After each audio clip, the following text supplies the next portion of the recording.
Hello everyone! Welcome back to my channel and this is Jenessa.armecin. Ngayon, ang i-share ko nga video sa iyo is about inspirational video and I will be sharing with you my prayer journal / my dream book dahil meron tayong mga dreams, meron tayong mga prayers for ourselves, for our family, for our relatives, and for other people. And isulat natin yun. We know that God answered prayers and malalaman natin kung when sinagot ni Lord yung mga prayers natin yan. Disclaimer lang po, I am not an artsy person and very simple lang to.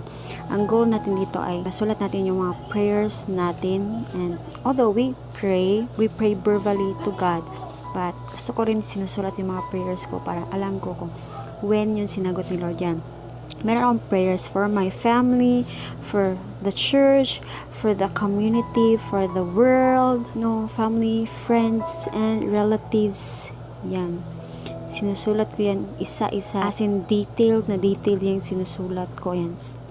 Nakita niyo, very simple lang yung mga writings. Sinusulat ko din yung prayers ko for my spiritual needs, for my personal, for my family, friends and relatives, and for the ministry. Andito, kiniklaim ko na God is my great provider. So, siya ang nag-provide sa akin sa lahat ng mga needs ko. He owns everything. And dito rin, mga inspirational, God is my strength, my redeemer, my fortress, my savior, my creator, and I am a child of God. I am a heir of heaven. Dito din, you can do anything for the Lord. You can do anything. Dahil si Lord yung strength na. Dito din, I am princess of God.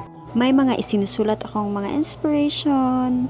To example, nothing is impossible with God because He answered prayers. Ito yung dahilan bakit nag-write ako sa aking mga prayers on a journal. Dahil I know God answered prayers. Dito din, I am victorious, I am a winner, I am a triumphant.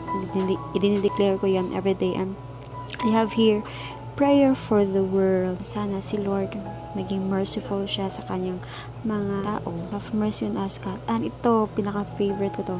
Sa Habakkuk 2:2. Dito sa Habakkuk, and the Lord answered me, write the vision, make it plain on tablets, so he may run who reads it. Dapat i-write natin yung mga visions. I know, kahit imposible, dahil tao lang ako, pero kay Lord, nothing is impossible. Kaya, sinulat ko yung mga visions ko, yung mga desire ng heart ko for 2021 yan. Kahit imposible, sinusulat ko yun dahil nothing is impossible with God.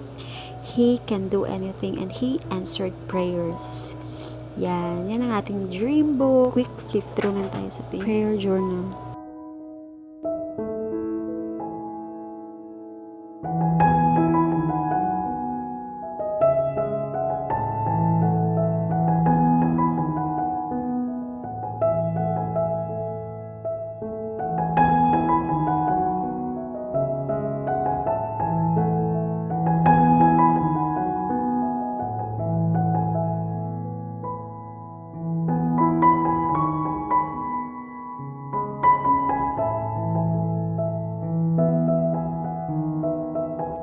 And again, thank you for always watching my videos, and always remember that Jesus loves you so much. See you in my next vlog, everyone. Bye bye. God bless.